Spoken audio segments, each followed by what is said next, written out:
Kai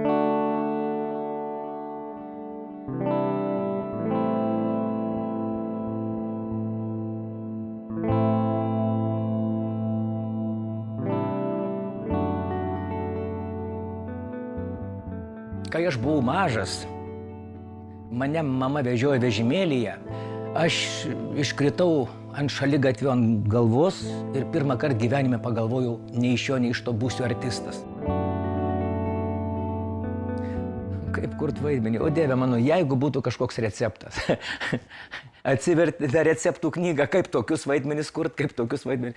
Nėra to recepto.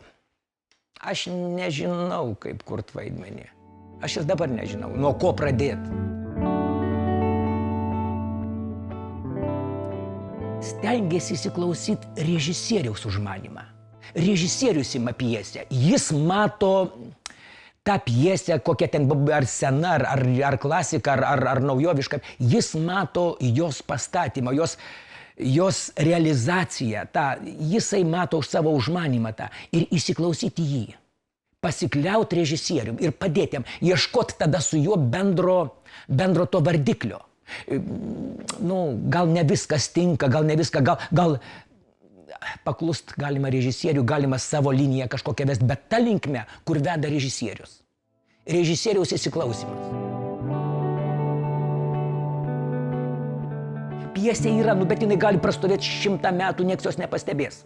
Gera pjesė. Bet jeigu atsiranda vertintojas, turi būti režisierius, tas, kuris stato, jeigu jis mato ją, tai gera pjesė. Jeigu jis mato, kaip ją atidaryti, kaip ją ne siužetą papasakot, bet ją praturtint, tai tada gera pjesė. O pjesė, daug pjesių yra, reiškia. Ir vienos atidaromos, kitos užmirštamos, kitos po 100 metų, po 200 metų atrandamos. Tai aš nežinau, sakau, nei gera, nei bloga. Jinai yra pjesė kaip pjesė, tik turi būti vėl tas, kuris rado ir pjesė. Ir reiškia, jeigu jie va šitaip ir dar kažką tai užaugina iš tos pjesės, va tokį bumbulą, kuris kartu su artistais, su dailininku, su muzika, reiškia, pasiekia žiūrovą, tada... Scenos baimė, man atrodo, kad jinai negali visuomet prieš Jėzų, kad visi bijo. Ta peržengt prieš tą Jėzų Mariją, kaip ir nervas ima ir Jėzų kažką kartojasi, ar tik toj vietoj palaukit, dar kartais bėgu pasitikrinti, koks ten tekstas. Nes paimi tą kažkokį tai mažą atkarpėlę, reiškia, lėki, o žinot, kai atskirai paimi, užstringa, reiškia, nervinėsi. Iš vis, baimė yra, bet peržengi. Tai reiškia, pradedi dirbti ir jau dirbi, tada jau viskas. Tada jau kvėpuoji su partneriais, su žiūrovais, jau gaunasi. O šiaip tai tas, gal net ir gerai, tas adrenalino įsiskyrimas, tas faina. Kritikas yra kaip auklėtojas, kaip pedagogas. Jis, reiškia, vis tiek jis turi auklėti ir žiūrovą. Nes, aišku, tą komediją mes visi suprantam, bet jeigu sudėtingesnis spektaklis, tai labai gražu, kad žmogus, reiškia, inteligentas, pasižiūrėjo spektaklį, kažkokių klausimų tokių, bet kai perskaitais, auklėjimas turi būti, supratimas tos gal ir sudėtingesnės pjesės, kažkokios taip turėtų būti, man atrodo. O gal klystu, nežinau. Gal žmogaus prigimtyje yra tas teatras užkoduotas. Pažiūrėkit, ir užgavėnės vyksta, ar ne, tas persirenginimas. Karnavalai visokie per kalėdų metu, reiškia. Ir tas kalėdas senis, reiškia, irgi kažkoks persirengęs. Aš nežinau, ir visose, žiūrėkit, grimuotis, kaip ir indėnai grimuojasi. Tas grimas ant savęs tepimo. Kai pasižiūrėjau, visose kultūrose turbūt yra, ir Venecijos karnavalas. Žmogaus prigimtyje gal tas yra teatras. Ir reiškia, dar jeigu ateini, dar susimoki už bilietą tos pinigėlius, reiškia, jeigu dar tave pagauna, jeigu tą išgyveni dar tą katarsį, kai susimoki ir dar verki. Suprantat? Ar ten juokiesi labai iki ašarų irgi. Tai, faina, kas gali būti geriau. Tai turbūt gal ir neišnyks tas teatras toks, nes jis reikalingas žmogui.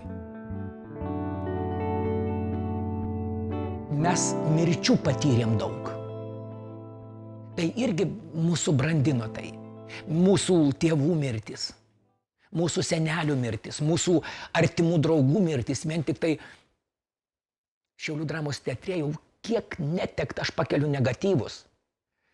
Pasižiūriu, reiškia, nuotraukas, žiūriu, stovi miręs.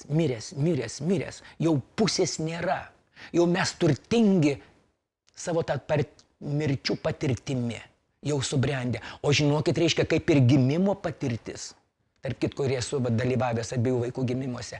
Ir esu dalyvavęs mirties tam procese. Tai, žinokit, žmogų paveikia. Tai aš manau, kad reiškia visas tavo bagažas.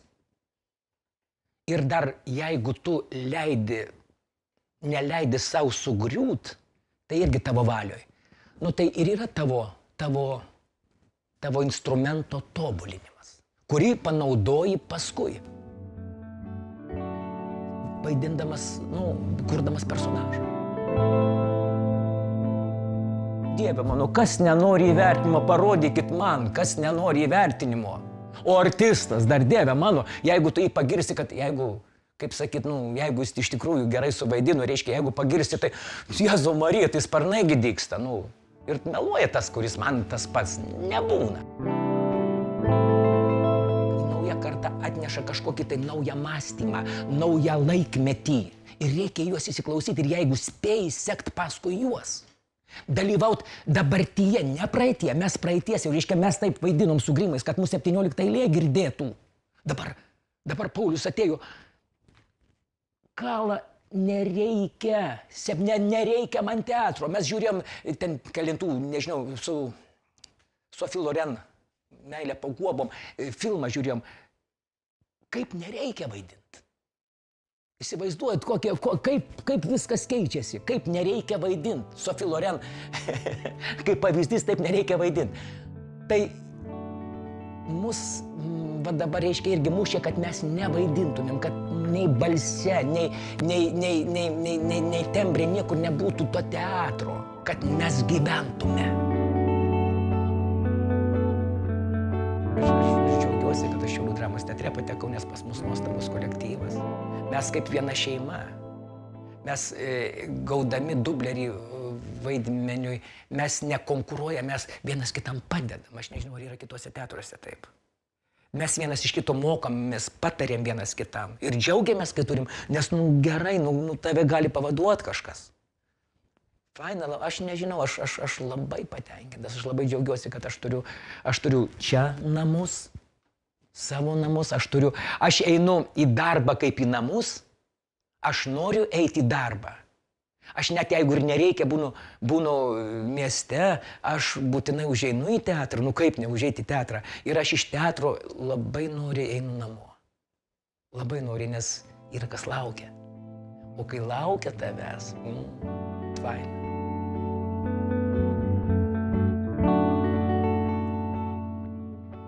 Namai tai mano šeima.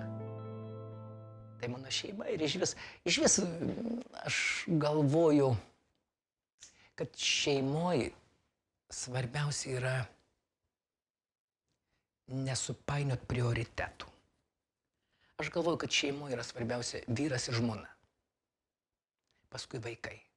Ir aš manau, kad klysta tie, kurie galvoja, kad vaikai, labai per didelis utriruotas dėmesys vaikams labai, nes vaikai yra šeimos tam tikras etapas. Vaikai vis tiek reiškia, jie paskui gyvena savo gyvenimą ir vis tiek lieki tu ir tavo antra pusė. Tai aš gal džiaugiuosi, kad kol kas ir kuriant ir šitos fizinius tuos namus, reiškia, ne dvasinius, kad mūsų su Daivute sutampa gal žiūrėjimo kryptis ir matymą. Ir matymas, to rezultato matymas pas mus vienodas. Mes niekur kažkaip, nu, ta pačia ir į aplinką tą pačią linkmę žiūrim, ir į maistą tą pačią linkmę žiūrim. Aš nežinau, mes kažkaip, nu, ir į gyvūnus mūsų, mes net 3 šunis turim, nuostabius šunis, visi rastinukai. Tai, nu, žodžiu, žiūrėjimas tą pačią